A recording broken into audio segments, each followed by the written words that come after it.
오늘은 선 넘기와 깨기라는 제목으로 하나님 말씀 증거하도록 하겠습니다. 아무리 멋진 말이라 할지라도 또는 뭐 논리 정연한 말이라 할지라도 출처가 불분명하면 믿을 수 없죠. 뭐 어떤 사람이 굉장히 멋진 얘기를 합니다. 근데 그거 어디서 근거한 거냐 그랬더니 뭐 만화책에서 뭐 고유형 삼국지에서 뭐 이러면 사실 믿기가 쉽지 않습니다. 또 어디서 그거 들은 얘기냐 그랬더니 뭐 무협지에 나오는 얘기야. 그러면 이렇게 듣기 힘들죠. 또 아니면 뭐 인터넷에 떠돌아다니는 얘기야. 그걸 어떻게 신뢰합니까? 그러니까 출처가 중요하다는 것입니다. 그러니까 출처가 중요하고 출처가 명확해야 권위도 있고 믿음도 생긴다는 것입니다. 근데 우리에게 주시는 사명과 메시지가 오늘 성경이고 하나님의 말씀이에요. 5절을 보십시오. 하늘을 창조하여 펴시고 땅과 그 소산을 내시며 땅의 백성에게 호흡을 주시며 땅에 행하는 자에게 영을 주시는 하나님 여호와께서 이같이 말씀하시되. 지금 말씀하는 주체가 하나님이라는 것입니다. 하나님 말씀하는 거니까 명확한 거죠. 그래 하나님 말씀을 근거로 해서 인생을 살아야 된다는 것입니다. 이 땅을 살다 보면 우리가 두려움에 빠지게 됩니다. 두렵고 혼돈에 빠질 때가 있다는 거예요. 두려움이 있을 때마다 어디로 가야 되느냐? 하나님께 가야 돼요. 말씀이 뭐라 그러나. 또 혼돈에 빠졌을 때 헷갈리잖아요. 그럴 때 성경은 뭐라고 말씀하느냐. 그게 중요하다는 것입니다.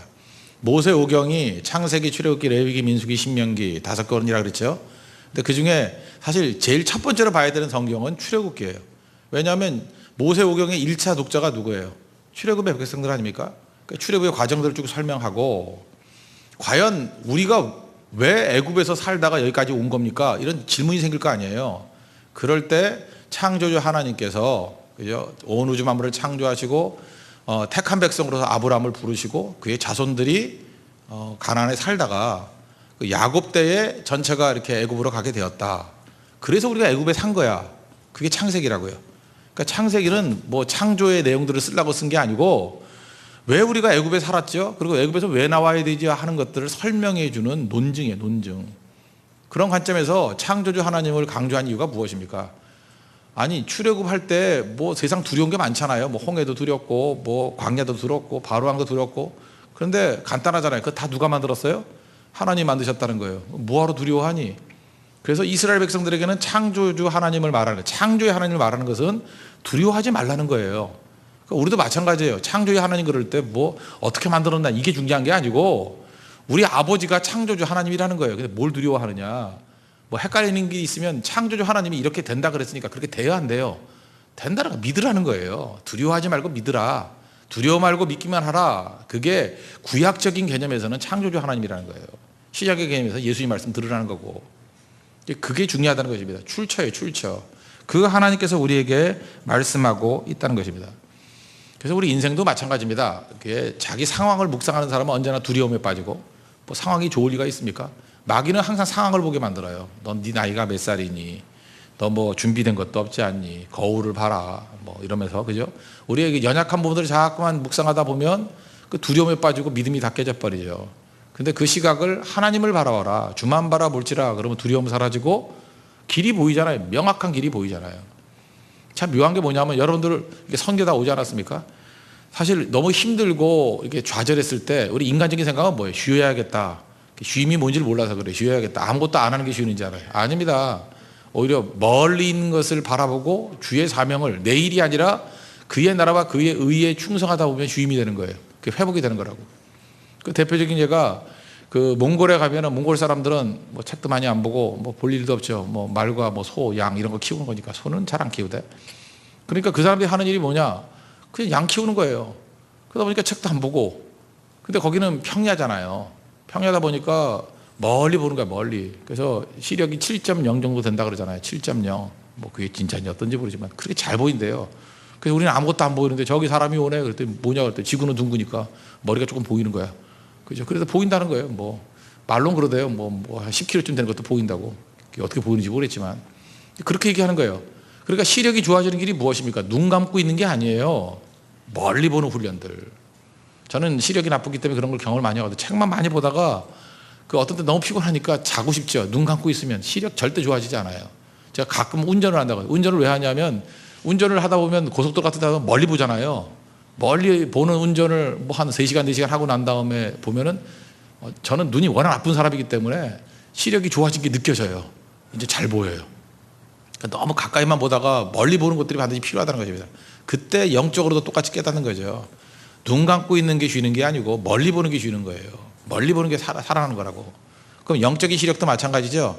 밤낮 우리 앞에 있는 문제들 바라보지 말고 그거 다 제껴놓고, 지금도 근심 걱정 떠나지 못한 사람이 있죠. 다 내려놓고 주님의 나라와 그의 의라는 멀리 있는 걸 바라보라고요. 그러면 그게 쉼이 되고 그 다음에 우리가 회복이 된다고요. 하나님의 창조주 하나님을 묵상할 때 그런 능력의 역사가 나타나기 시작한다는 것입니다. 그래서 시편 121편에 보니까 1절에 내가 산을 향하여 눈을 들리라. 그 시력 얘기죠. 눈을 들리라. 나의 도움이 어디서 올꼬. 우리 주변에 도울 사람이 아니라 하나님 바라보는 거예요. 하나님이 도움이라는 거죠. 나의 도움은 천지를 지으신 여호와에게서로다. 여기 하나님 바라보라는 것과 하나님이 도움 되신다. 에젤 되신다. 그래서 이걸 한다 그러면 하나님의 속성 중에 제일 대표적인 속성이 돕는 속성이거든요. 돕는 자. 여러분들이 누구의 하나님이 되고 싶으면 잠깐 도와줘 보세요. 그럼 하나님 되는 거예요. 그렇잖아요. 하나님은 돕는 분이 헬퍼거든요. 헬퍼, 에젤이라는 거. 도와주는 거예요. 그래서 여러분 인생이 하나님의 자녀답게 산다는 건 뭐냐면 날마다 도와주는 인생이에요. 그럼 하나님 되는 거라니까. 하나님 자녀 되는 거라니까요. 거기서 인사이트가 오는 거죠. 그런데 우리도 하나님의 도움이 필요하잖아요. 주님 바라보라고요. 도와주신대요. 나의 도움이 천지를 지으신 창조주 하나님이시로다. 그래서 우리 찬양 만들었잖아요. 공가고의 하나님. 창조의 하나님은 어떤 하나님이라고요? 공급하시고 가르치시고 고쳐주신 하나님. 그게 창세기에 나오는 하나님에 대한 모습이라는 것입니다. 그래서 공가고의 하나님을 찬양하라는 거예요. 그럼 우리가 하나님을 묵상하게 될 때 어떤 일이 벌어지느냐? 이제 마귀는 우리를 넘어뜨리고 하나님은 우리를 크게 만드시는데 두 가지예요. 하나는 선긋기. 마귀는 선긋기고 하나님은 선을 넘어가라 그러고, 하나님이 또 하시는 게 뭐냐면 깨트리기. 우리 껍질 깨트리기. 그래서 커지게 만드는 거예요. 커지게 만드는 건 두 가지라는 것입니다. 선긋기를 넘어서는 거, 또 하는 거 깨짐을 통해서 넘어서는 거. 두 가지인데 이제 차례로 살피겠습니다. 첫 번째는 마귀는 선긋기를 하고 하나님은 넘어서기를 한다는 것입니다. 여기서 중요한 개념은 변방성과 가치. 나중에 설명 들어보면 이제 알 것입니다. 6절 보세요. 나 여호와가 의로 너를 불렀은즉 내가 네 손을 잡아 너를 보호하며 너를 세워 백성의 언약과 이방의 빛이 되게 하리니. 그러니까 이거 구체적으로 이제 메시아 예언 아닙니까? 예수님에 관한 얘기인데 하나님 백성이라고 생각이 됩니다. 백성의 언약과 이방의 빛이 되는 게 사명이라는 거예요. 그 백성의 언약이 뭐예요? 택한 백성을 구원해 주신다. 그러니까 우리 한 사람 한 사람이 구원받았죠? 이게 백성의 언약.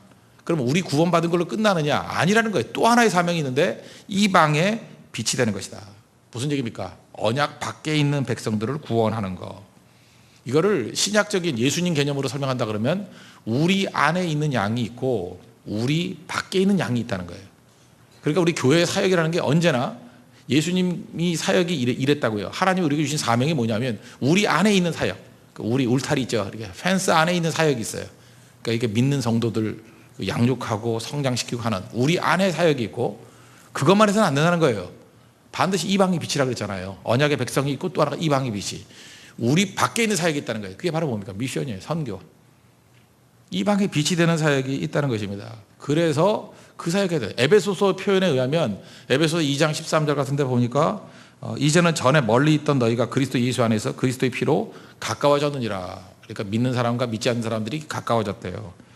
그는 우리의 화평이신지라 둘로 하나를 만드사 원수된 것 곧 중간에 막힌 담을 자기 육체로 허시고.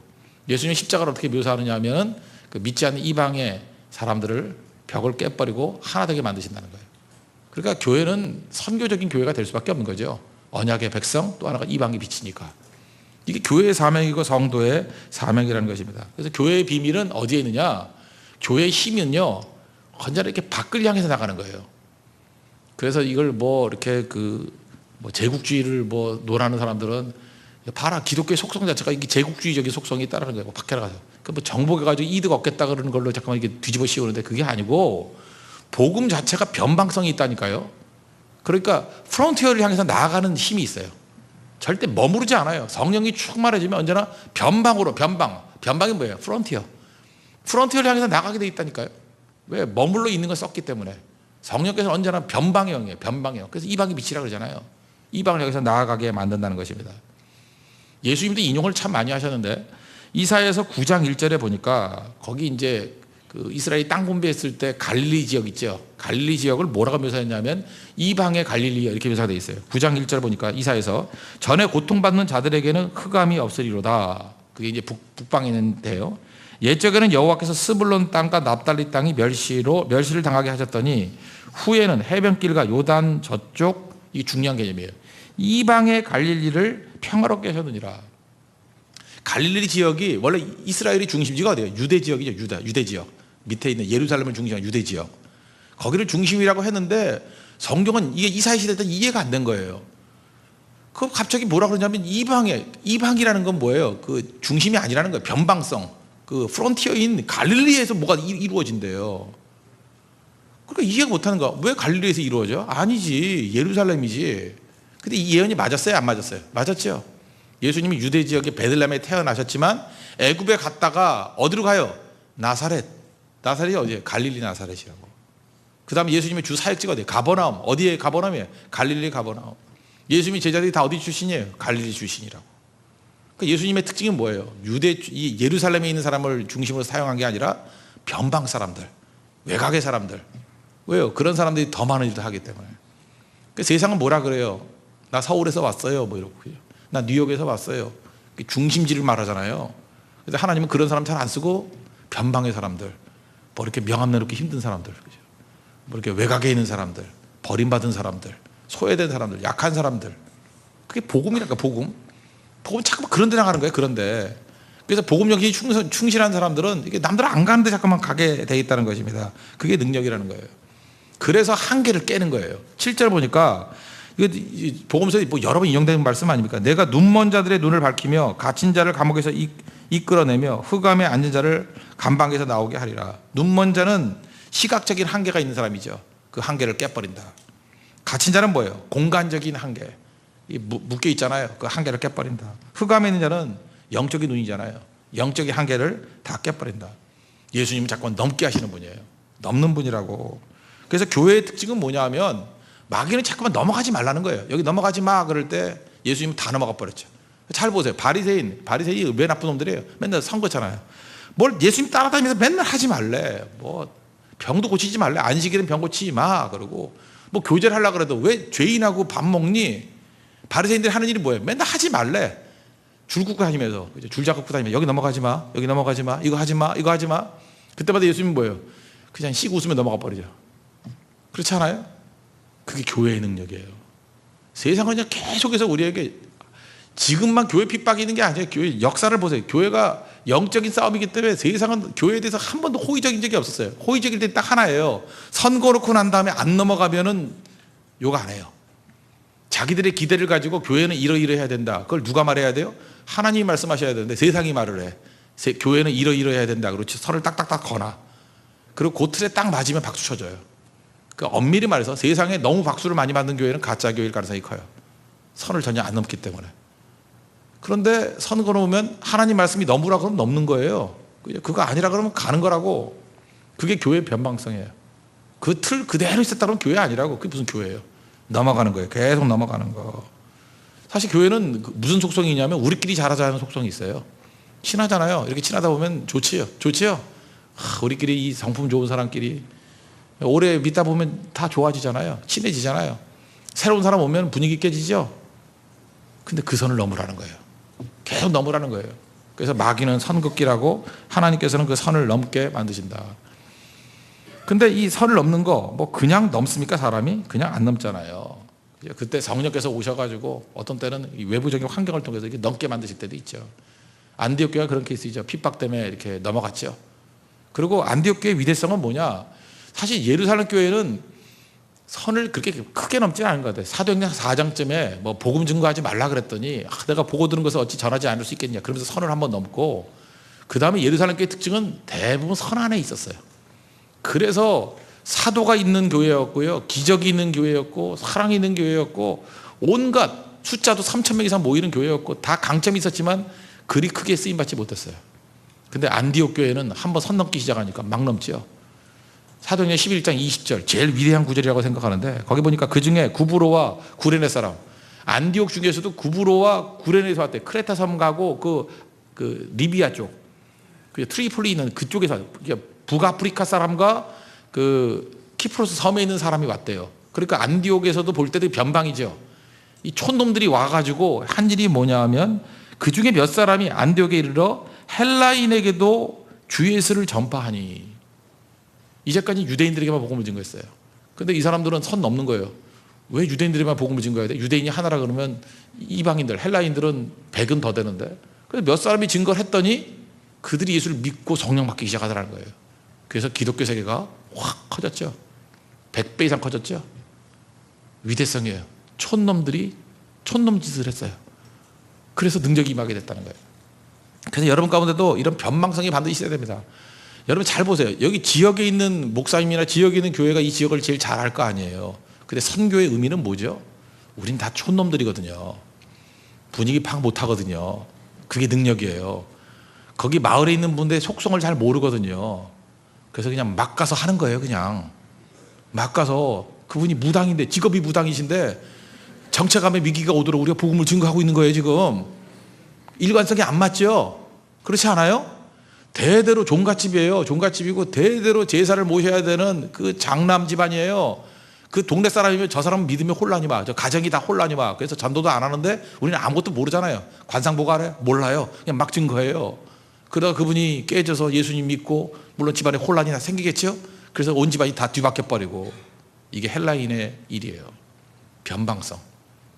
그래서 여러분들 너무 선안에 머물러 있지 마십시오. 그래서 교회에서도 보면요, 되게 선안에 머물러 있는 사람들이 모범생들이잖아요.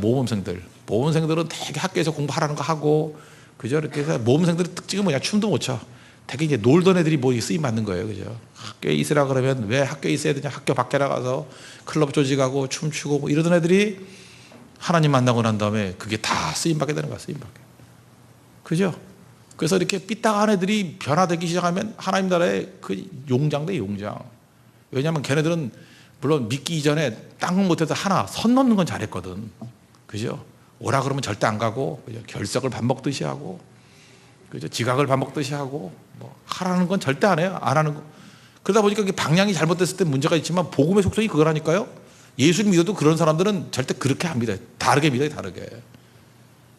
그래서 교회 올 때마다 양복 입고 넥타이 메고 점잖게 오시는 분들도 중요하지만, 그거는 이제 무게중심을 잡는 것들이 필요하지만, 그런 사람들 모이는 교회는 교회 아닙니다.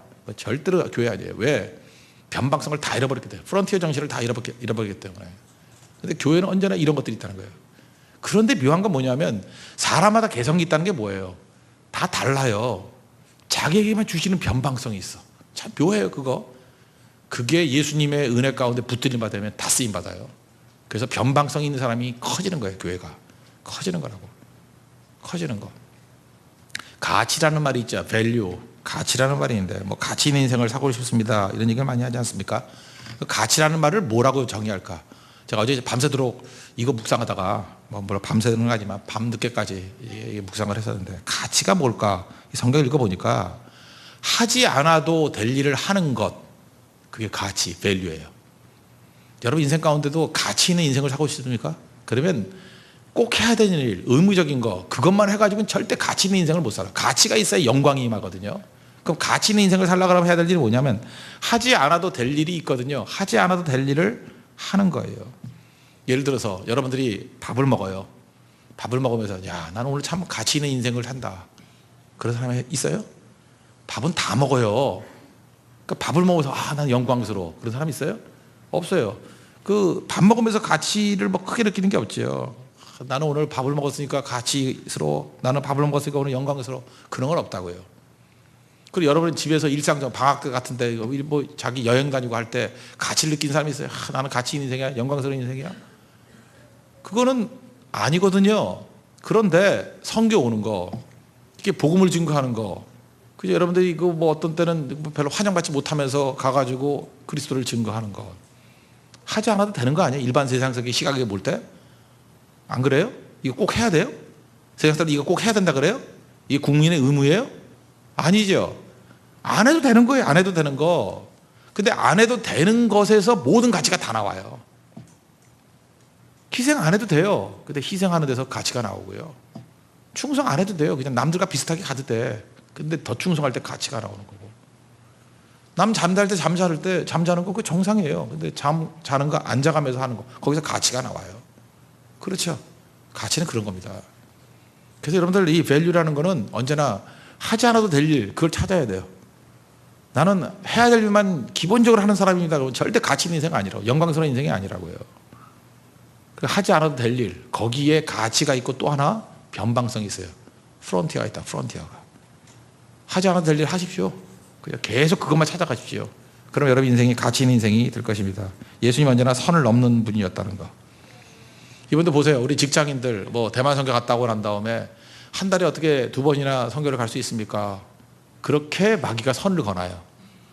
그죠? 선을 거놨는데 어떻게 오늘 뭐 밤새도록 차 타고 또 오신 분들이 있대요. 그 뭐 휴가 뭐 하루 이틀 정도 뭐 월차도 낼 수 있고 낼 수 있잖아요. 그래서 만들어내는 거예요. 선을 거놨는데 일주일 동안 빠졌는데 선을 거놨는데 그 선을 넘었어요. 넘어 놓으니까 이제부터 여러분들이 가치가 막 나오기 시작할 거라고. 능력이 나타나기 시작할 거라고. 그래서 이 한계를 뛰어넘을 때 필요성은 변방성, 프론티어, 스피릿, 프론티어 스피릿. 그거 하고 또 하나가 무엇이냐? 밸류, 가치예요. 가치를 추구하는 인생. 그럴 때 한계를 뛰어넘는 능력의 족이 될 수 있다는 것입니다. 또 한 가지는 커지는 것이 깨짐을 통해서 커질 수 있다는 거죠. 깨짐. 이거는 두 가지예요. 좀 부정적으로 생각하면 하나님께서 우리에게 실패를 주셔요. 실패를 통해서 깨지고요. 또 하나 깨지는 방법은 뭐냐면 실패 말고 충만함. 충만함을 통해서 깨지는 경우가 있다는 것입니다. 충만함을 통해서. 오늘 9절 보십시오. 보라, 전에 예언한 일이 이미 이루어졌느니라. 이제 내가 새 일을 알리노라. 그 일이 시작되기 전에라도 너희에게 이르노라. 9절인데 이 내용이 뭐냐면 예언의 말씀인데 예루살렘이 무너지고 장차 너희들이 이제 포로로 끌려간다. 뭐 그 얘기예요. 근데 이게 신학적인 난제라고. 왜 난제냐면 하나님을 믿는 도성 예루살렘이 어떻게 깨질 수 있느냐. 하나님 백성이 어떻게 이방인에게 포로로 끌려갈 수 있느냐. 이게 여러분 납득이 됩니까? 납득이 안 되죠. 그런데 이런 깨짐을 통해서 실패를 통해서 하나님께서 바벨론 포로를 통해서 더 커지고 더 깊어졌다는 걸 알고 계시죠? 그게 바로 하나님이 하시는 일이라고요. 똑같은 난제가 일제에서 한번 설명했던 것 같은데 어거스틴이 헷갈린 거예요. 어거스틴 당시에 어떤 일이 벌어졌냐. 로마 제국이요. AD 313년에 콘스탄틴 대제가 기독교를 국교화시켰습니다. 그래서 다 예수를 믿었어요.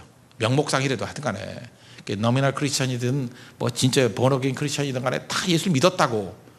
믿었는데 갑자기 북방에 있는 그 야만족들 게르만하고 전쟁이 벌어졌어요. 그럴 때 교회 안에 있던 사람들, 예수 믿는 사람들은 다 로마가 이길 줄 알았어요. 왜? 로마는 십자가의 깃발을 내세우고 하나님의 군대를 자처하고, 북방의 야만인들은 진짜 야만인들이에요. 무슨 뼈다귀나 끼고 다니면서. 그죠? 이건 분명히 로마가 이길 거야. 근데 로마가 졌어요. 로마가 망했어요. 망했다고. 그리고 게르만 민족이 다 점령을 해버렸어요. 그때 당시가 이제 어거스틴이 활동하던데요. 말이 되는 거야. 말이 안 되잖아요. 어떻게 하나님의 나라가 무너지나. 이게 또 이스라엘 백성이 가졌던 딜레마가 똑같은 거라고. 그런데 조금 지나고 보니까 어떤 일이 벌어지냐면 로마는 망했는데 게르만들이 내려와가지고 로마를 정복했는데 그 정복한 그들이 그리스도를 영접하더라는 거예요. 이런 일이 벌어지는 거. 얘는 로마 사람들은 로마 안에만 갇혀 있었거든. 야만인들은 상종도 안 했어요. 성벽 쌓고.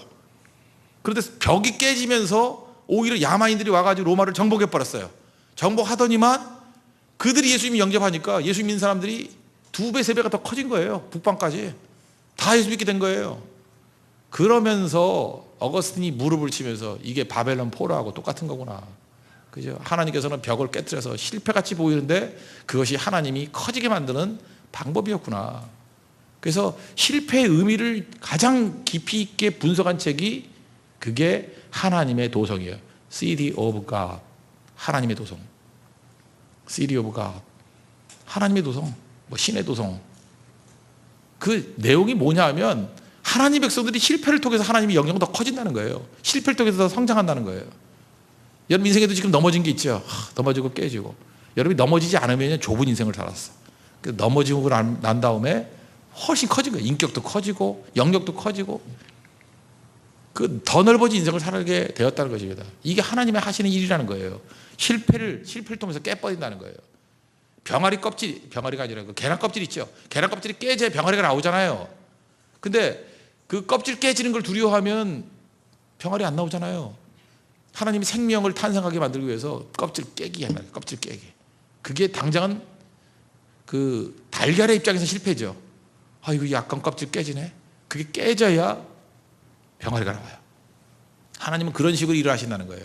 이게 실패를 통해서 깨기고, 또 하나 나오는 깨기의 내용이 있는데 그게 바로 뭐냐면 충만이에요. 충만이라는 건 뭐냐면, 우린 이런 얘기 있잖아요. 뭐 맨날 성령 충만하라 충만하라 그러는데 그 충만이 뭘까? 이 조그만 페트병 같은 게 있지 않습니까? 조그만 병, 뭐 이렇게 한 1리터 정도 되는 거, 500ml 되는 거. 그거는 500ml만 채우면 충만해지죠. 500ml 페트에다가 막 압력을 가해가지고 500ml 말고 550ml를 넣으면 어떻게 될까요? 약간 늘어나겠죠. 그러다가 압력을 더해서 600ml 넣으면 어떻게 될까요? 더 늘어나고 한 700ml 넣으면 터질 거라고, 빵 터질 거라고요. 그래서 커지는 거예요. 그게 충만함을 통해서 깨지는 거예요. 또 하나 더 커지고, 생수통이 있어요. 이만한 생수통. 생수통에 물을 계속 집어넣는 거예요. 그럼 뭐 꽉 차면 충만해지죠. 압력을 가해서 막 계속 더 집어넣는 거예요. 그 한 20% 더 들어가면 또 빵 터져버리겠죠. 그 다음에 하나님께서 탱크를 준다고. 큰 탱크. 탱크에다가 물을 집어넣고 탱크를 쇠로 만들었으니까. 그렇지만 뭐 무지무지한 압력으로 뭐 한 1.5배 정도 물을 압력을 가해서 막 집어넣으면 어떻게 돼요? 탱크도 터져버린다고. 그래서 묘한 게 뭐냐면, 언제 성도들이 성장하느냐면 충만함을 통해서 성장하는 거예요. 갈 때까지 가는 거예요. 갈 때까지. 마귀는 어떻게 하느냐 하면, 이 정도면 됐어 그래요. 너 80% 채웠지? 이 정도면 됐어. 100% 됐지? 꽉 찼지? 더 하지 마. 넣어봐야 낭비야. 흘러넘치는 거야. 아닙니다. 충만함의 압력이 조금만 더 가해지면 그게 터져버려요. 터져버리는 걸 통해서 자기 용량이 더 넘쳐난다는 것입니다. 저는 이런 걸 기도에서 느껴요. 어떤 성도는 30분 이상 기도를 못하는 사람이 있어요. 그런 사람 잡아다 놓고 2시간 기도시키면 미칠라 그래요. 거의 돌기 직전이에요. 야, 무슨 기도를 이렇게 오래 하냐 뭐 이러고. 그죠? 나는 인터넷으로 설교만 듣다 왔는데 이렇게 기도 오래 하는지 몰라 뭐 이런 소리는 하고 앉아있고. 근데 그러다가 계속 하다 보면 이게 터져버려요. 이게 빵 하고 터지는 순간에 이제는 1시간이고 2시간이고 기도하는 용량이 돼버리고, 그 다음에 또 문제가 생길 때만 뭐 3, 4일 동안 금식하면서 기도하는 것들을 한번 경험하고 나오면요, 또 한번 틀이 깨져버려요. 그래서 커지는 거라고. 그래서 하나님께서는 우리를 깨는 걸, 우리 깨진다는 표현을 많이 쓰잖아요. 실패를 통해서 박살을 내버리고요. 또 하나는 충만함을 통해서 박살을 내버려요. 근데 실패를 통해서는 뭐 걱정할 게 하나도 없어요. 여러분들은 알아서 다 실패를 하니까. 그죠? 그럼 뭐 교회에서 뭐 유도할 필요도 없어. 그냥 놔두면 다 실패해요. 놔두면. 그 실패를 통해서 깨지는 걸 위해서 그때는 이제 메시지만 주면 돼. 야, 그 의미가 뭔지 아냐? 하나님의 도성이야. 시티 오브 갓이야. 하나님 그렇게 일하시는 거야. 이렇게 설명해 주면 되는 거고. 교회 살 일은 뭐예요? 언제나 충만함, 찬양의 충만함, 기도의 충만함, 사역의 충만함. 벌써 오늘부터 벌써 이게 도망치고 싶은 마음이 생기는 게 있다고요. 그죠? 내일 뭐 늦게 간다 그러니까 핑계도 좋죠. 그죠? 마귀가 계속 여러분 마음 가운데 무슨 마음을 주느냐 하면, 오늘로 만족해. 그죠? 3박 4일을 하는데 3일 했으면 많이 한 거지. 그죠? 차 간다니까 이제 대충 얻어 타고 간다. 그런 사람은 맨날 찌질이 인생 산다고. 거기서 끝나는 거라고. 갈 때까지 가겠다. 그죠? 나는 육체 한계를 뛰어넘겠다. 내 인내 한계를 뛰어넘겠다. 그러면 충만함이거든요. 그때 한번 빵 깨져놓으면 이제는 졸개 인생이 아니라 이제 장수 인생으로 변화가 되는 거라고. 이게 지금 선교 때만이 아니에요. 인생에서 그런 고비가 항상 와요. 그때 그 자리에서, 그죠? 힘들어도 순종, 계속 순종, 즐거이 순종. 그럼 깨지는 거예요, 그게. 그런데 힘들면 도망, 계속 도망, 즐겁게 도망. 그럼 그 인생은 뻔한 거죠. 뭐 나고자는 인생이지. 그 인생에서 계속 나오는 얘기라니까요. 하나님께서 우리를 크게 만드시는 방법, 오늘 말씀의 결론을 맺겠습니다. 2개죠. 마귀는 선 긋는다는 거예요. 선 그을 때마다 선 넘어서십시오. 마귀는 하지 말래요. 바리새주의가 뭐예요? 맨날 하지 말래. 그래서 교회 안에도 바리새주의자들이 있어요. 밤낮 와가지고 뭐 하지 말래. 왜 이것도 하지 말고 저것도 하지 말고. 그런 세력들이 있어요. 맨날 하지 말지 뭐든지. 죄진일 아니고는 다 해도 돼요. 그죠? 아무 안에 전도해도 되고, 교회는 잠깐만 남들이 안 하는 거 잠깐 도전해야 된다고. 도전. 선 긋는 거 넘어서야 돼. 예수님이 하신 일이 그거예요. 그걸 통해서 커지는 거고, 또 하나는 깨지는 거거든요. 선 넘다가 안 되면 우리를 깨트려 버린다고. 실패를 통해서 깨트려 버리시고. 그러나 실패만이 아니에요. 어떤 때는 충만함을 통해서, 성령 충만함을 통해서 우리 용량을 깨트리고 크게 만드신다는 것입니다. 그래서 여러분 이번 선교 갔다 오고 난 다음에 한번 커진 거예요. 여러분 작년도 있지만 우리 유초등부 어린이들 이렇게 장애가 똑같이 예배드리고 똑같이 조용하잖아요. 이거 자고 있네 애들이. 예. 몇 명은. 그러나 잠에서도 애들은 또 다 들어요. 그죠? 이렇게 되면은 용량이 한번 커지는 거라고. 제가 볼 때 얘네들이 보통 인물들이 아니에요. 왜냐하면 저도 초등학교 때 이런 경험 못했어요. 경험 못했다고. 성경 경험 못했다고요. 우리는 선배들이 조치가 않아가지고 이런 거 안 했다고요. 이런 걸 경험하면 여기서 인물이 나오는 거예요. 장차 대한민국이 아니라 세계를 이끌어가는 인물이 여기 다 나올 거라고. 왜요? 이건 경험이거든요. 깨졌거든요. 용량이 달라요. 나이는 10살, 11살 이렇지만 저들의 용량은 벌써 노인이 하나 들어가요. 노인이. 알아요? 노인이 한 2명 들어가 있고, 노인이 3명 들어가 있고. 그래, 자꾸 이렇게 졸잖아요. 노인들이. 이렇게 졸잖아요. 그죠? 그래서 깨버리는 거라고. 하나님의 은혜 가운데 여러분 용량이 더 커지는 은혜 역사가 있기를 바랍니다. 그래서 할 일이 뭐예요? 언제나 죽도록이에요. 죽도록. 그죠? 죽도록 충성하라. 그리하면 생명이 멸려가는 줄이라. 거기 끝나는 게 아니라 용량이 더 커질 수 있다는 것입니다. 오늘도 충성당하는 하나님의 종들 되길 바라고, 사실은 이제 오늘과 내일 풀로 다 뛸 수 있는 거 아니에요? 사실 월요일 날 반쪽 사역이었잖아요. 이제 반도 안 지나간 거예요. 오늘과 내일 진짜 열매가 막 쏟아져 나오는 거고, 진짜 일들이 여기서 벌어지기 시작한다는 것입니다. 마귀가 선 거는 거 넘어서십시오. 그 선에 묶이지 마십시오. 바보짓 하지 마십시오. 넘어서야 돼요. 선 넘어서야 됩니다. 그리고 그게 아니면 하나님이 여러분 깨버릴 거예요.